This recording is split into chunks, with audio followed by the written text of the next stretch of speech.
Alright, Shalom. First off, I want to give all praises to Yahweh, Ba'ashem Yahweh Shai. Alright, double honors to our elders at Great Millstone and honors to all the brothers. We're brothers out here in the GMS San Francisco camp. I'm Yukal. Shalom, I'm Baniya. Yeah, so right now we're just going to go into a couple of articles touching on the succession of 20 states, possibly from Babylon the Great, from America, and how this is prophesied in the scriptures, you know, that there's going to be all types of division, and that ultimately is going to culminate in the destruction of America. Alright, so I'm going to just read this article and then we're going to hit some scripts through the spirit of Yahweh Ba'ashem Yahweh Shai. Alright, this first one is from Russia Today. And I don't want to write this out. I'll place it in the info area so brothers can have the link. Maybe we'll post it, a little bit of it in post-production. But it's from yesterday, November the 12th. And it says, nearly half of the U.S. threatens to succeed. As the saying goes, if you can't beat them, join them. Some Americans upset with the results of Election Day don't quite agree, and now residents from 20 states have filed petitions with the White House to succeed from the country. Louisiana became the first of the, as of now, 50 United States that managed to collect enough signatures to have their petition for succession added to the White House's website last week, and so far they've had no problem finding company. A petition asking for the government to peacefully grant the state of Louisiana to withdraw from the United States of America and create its own new government garnered more than 14,000 signatures since going live on November the 7th, and so far 19 other states have managed to attract similar success. So November 7th, that's the day after the election. Alright, so immediately, which we've been saying because there's all types of militia groups, so-called white supremacist groups, and they was putting it out there like, yo, if this nigger, which they think Obama's a so-called black man, which he's a Hamite, but they're saying that this nigga gets back in office, man, we're moving to Canada or we're going to do our own thing. Yeah, but then on a side note, yep. U.S. gun sales went up again. Yep. After Obama got reelected. Sure did. Yep. Alright, so it says, according to the terms of participation on whitehouse.gov, the website for the executive branch of the United States will make any petition searchable if it can collect 150 signatures within 1 month's time, and collecting 25,000 signatures will necessitate an official response. So far, Texas seems to be in the running to be the first state to receive a response from the commander-in-chief, with 21,777 signees asking for succession since their petition went live on November 9th, barely 48 hours after U.S. President Barack Obama claimed a victory in his bid for re-election. So that's damn, like instantly 20,000 right there. And then what's the last number? 777. That's spiritual right there. In all, 20 states have so far broken the 150 signature threshold, mostly sticking closely to the script included in the first petition published by Michael E. of Slidell, Louisiana, who quotes the Declaration of Independence in his plea to once again separate the public from a power that, according to thousands of residents, doesn't represent what is best for the people anymore. When in the course of human events it becomes necessary for one people to dissolve the political bands which have connected them with another, and to assume among the powers of the earth the separate and equal station to which the laws of nature and of nature's God entitle them, a decent respect to the opinions of mankind requires that they should declare the causes which impel them to the separation, Michael writes. Governments are instituted among men, deriving their just powers from the consent of the governed, and whenever any form of government becomes destructive of these ends, it is the right of the people to alter or abolish it and institute new government. In the case of Florida, where 6,271 signees have added their names between November 10th and November 12th, the Creator called on a quip from founding father Benjamin Franklin to explain his motives, quoting him as saying, "They who can give up essential liberty to obtain a little temporary safety deserve neither liberty nor safety." Scott E. of Columbia Falls, and really that's the whole war on terror thing, you know? Yeah. You know? Patriot Act. Right. Scott E. of Columbia Falls, let me expand on that, because most of these people are willingly giving up their so-called constitutional rights because of the threat of a terrorist, you know, which Esau paints for the most part as an Arab, and now he's getting a Ham, and ultimately to us, you know, Jacob. Right, but really the whole time, who's a terrorist? Your own damn government. All right, and they're gonna unleash their horns very soon. All right, as starting with the elders, brothers have been telling you, man, for years. Yep. If you rely on your government for safety, then you're a fool. Yep. when you should be able to protect your own damn self. Yep. And a case in point is what's going on over in New York and New Jersey right now, and going to get some articles on that. You people are willingly going to go into these concentration camps, all right? For the because of the illusion or the promise of safety. All right, it says Scott E. of Columbia Falls, Montana, also quoted Mr. Franklin in creating a petition that asked for the peaceful succession of Montana, adding that residents there do see that in today's world the federal government has not led our citizens justly and with honor. In just 2 days, that petition has been signed more than 4,000 times. In the Lone Star State, only 3,000 or so Texans are needed to cross that 25,000 threshold. According to the petition started by Arlington, Texas's Micah E., which Arlington, that's right outside of Dallas, you know, which is, it's like a pretty big economy, which it goes into. Texas as a whole is, you know, got brothers out there preaching. The U.S. continues to suffer economic difficulties stemming from the federal government's neglect to reform domestic and foreign spending.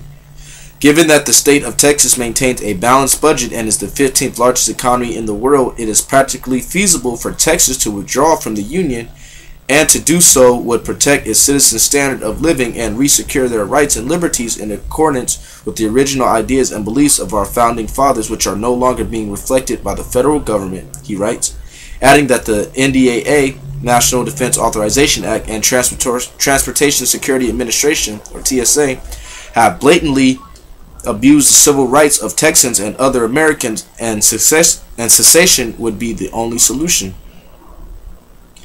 Yeah, I'm gonna just jump around a little. It says the states that have got more than 150 signatures are Alabama, Arkansas, Colorado, Florida, Indiana, Kentucky, Louisiana, Michigan, Mississippi, Montana, New Jersey, New York, North Carolina, North Dakota, Oregon, Tennessee, and Texas. Georgia, Missouri, and South Carolina have all crossed the 100 mark on 2 separate petitions posted online. Now with Texas, it's interesting to go into the history of Texas. You know, they had their own republic for a little bit after they pretty much took over Mexico. You know, that's where you get like the Battle of the Alamo and things like that. Afterwards, so they have a history of that, man. They didn't even really want to be with the United States, man. They called it the Republic of Tejas. All right, this is going back to the 1840s. All right, and they were and actually they're the last state to abolish slavery. That's where you get some like a so-called holiday practice among Jake. That's where you get Juneteenth from. Because Jake was still in slavery up until the 1880s over there, man. Those are some hardcore racist Edomites out there, man. Some racist crackers. And they're all about their sovereignty, man. Just look up the history. Alright, and hit some scripts and then we'll read this other article touching on Texas. Alright. This is Mark 3:24. And if a kingdom be divided against itself, that kingdom cannot stand. Right, and that's what are we reading about? This kingdom being divided against itself. It's not going to stand. Like we've been saying, this is going to lead to a civil war, race riots, and ultimately it's going to culminate in the destruction of America by 200 million missiles. All right, there's going to be all types of confusion going on out here. All right, and we're right on the cusp of it, man. You think this is just gonna go away? Of course not. The Obama administration, they have to tackle this, and you're not hearing a whole lot about this on the mainstream news yet. But it's gonna have to be brought out. We're gonna start hearing about this on CNN, on Fox News. This is beautiful, man. This is a signal that we're at the end of America. All right, now I'm gonna real quick, since I brought it up, I'm gonna all right, actually, if you get your phone and look up the little history on the Republic of Texas, just look up Texas succeeding, Texas sovereignty. You'll get a little more information on that, because this isn't anything new. This is even before Obama even got in. They were talking about succeeding from the Union. All right, because Texas never wanted to be a part of this thing in the first place. All right, and a lot of them so-called Confederates. Where did they move? Where did they move after they were defeated? The so-called Union won. They moved to Texas, man. Because why? Because slavery was still going on over there. So they were transporting us, you so-called Negroes, over to Texas. Because like I said, it was 20 years afterwards until slavery stopped in that state. As reported, you know. Because this, through the Spirit, it was happening up into the 1900s, all right. And really, but really, we're all in slavery, you know. I'm talking about that type of slavery.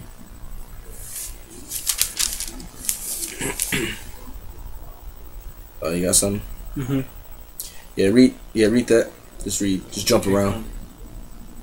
So this is Wikipedia. The Republic of Texas was an independent sovereign state in North America which existed from March the 2nd, 1836 to February 19, 1846. See, they were sovereign for about 10 years.